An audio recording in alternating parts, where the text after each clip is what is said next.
So in that sense, that's interesting because I think so. I just want to go back a bit. So you say that you were registered at the age of 18, 17, right? 18. 17, yeah. 18, right? So during that time, right? Because I had spoken to a lawyer recently who also came on the podcast, and he was telling me why one of the reasons why children end up stateless is because sometimes the fathers just refuse to go and do what's needed. Was that the reason for you? Yes, my case, yes. Okay, so My father is a very educated person. okay, Okay, he came from a very good family also. okay, Okay, but my father decided to be the black sheep of the family.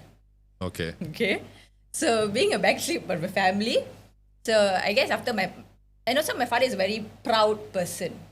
Okay, so when he didn't know what to do, I think, and also it was too proud for him to even ask people, okay, my daughter is like this, what am I supposed to do? He didn't want to do that because for him it's like it hits his Ego. pride, his ego. His ego. Yeah. So since he didn't take that initiative or take that step, I was just left like that. and when you say left like that, who was the one who actually raised you? I mean, was it other family members, or how did you grow up to this? When I was a child, when I was a baby and all that, my grandparents raised me. My father left me there with them. And then after some time, he decided to take me back. So when he took me back, he met my stepmom actually, okay? They're not married, but partners, okay? So my stepmom. So at the age of 2 to 3 years old, I've been living with her, okay, with them. And so then she and my dad have 5 more children, okay? So I have 5 more younger siblings than me. But my stepmom is a Malaysian, and with my father, so the rest of them have no problem. The only one is me because I'm my father's eldest child, okay, the firstborn child, and because also of my mom. So yeah, so she raised me. They were together, and after some time when they separated, my father is not an easy man to live with. Okay, and then so when they separated, he didn't want me to live with my stepmom, and my stepmom didn't want me to go with him also. Interesting. Okay. Okay, because being a girl, what is he going to do with me? Where is he going to put me? Like they didn't know. So in Penang, I was actually going to an orphanage. Okay, so this orphanage, I used to go there to just have tuition, just to bring teachers in to teach children there. Homeschooling lah. Homeschooling. Yeah. Okay. So I was going, when I was younger, I was like about 9, 10, 11 years old. I was actually going there often. Every day I go there to just study. So that's where I actually learned how to read, how to write, I learned from there. Then when it came to about 10, 11 years old, so when they separated, and then both also didn't want me to stay with one another, they went and spoke to the person who is running the home. Okay, this is the situation and all that. So finally, the person who is running the home said, never mind, let her come and stay with us. Let us look after her, So that's how I ended up in an orphanage home. Even having parents, okay, even having a dad, okay, I ended up in an orphanage. That orphanage actually taught me a lot more things also in life.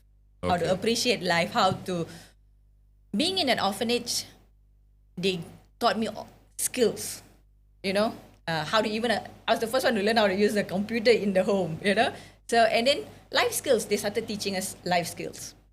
So from there, I slowly learned. But being a teenager, so, sometimes, we all become very rebellious. Yeah. We've all gone through that. But I'm sure your level must be much higher than yeah, I was a very rebellious, very, very rebellious teenager. Okay. Especially when you tell me, no, don't do this. And you don't give me a reason of why shouldn't I do it. And that reason, even if you give me a reason, I don't think that reason is like acceptable. I'd be like, no. Yeah. Let's try to do it. Let's go ahead and do You things. sound like my daughter. Yeah, that's troubles I go through now. Yeah, she's only 2. Every time I tell her to do something, she's like, no. Terrible 2. Terrible 2. Yeah. So then and also because also I felt like, okay, even though I didn't feel that left out, but I still felt left out in a sense of education. They're all going out. They're all going to study. They got in the morning to study. They come back. They got homework. They got this. They got that. What am I doing?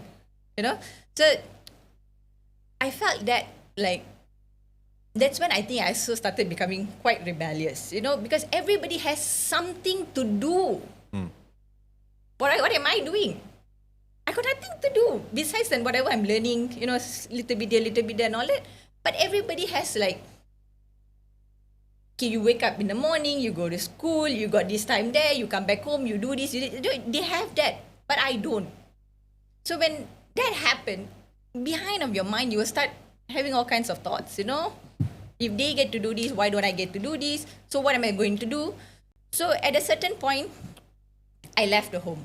I went back to my stepmom. Because at that time, I think I was about 13 years old. So like literally entering the teenage life, So when I went back to my stepmom, usual lah. So life went on. So then, my siblings were there. They were all going to school, and then she was working because she was raising all of us as a single mom also. Because my father just left. Once he left, he just left. He never really came back also. So once he left, we were just raised there, so I started cooking also at a very young age. I started doing household work and all that. But yet, that was when I actually started becoming very, very rebellious.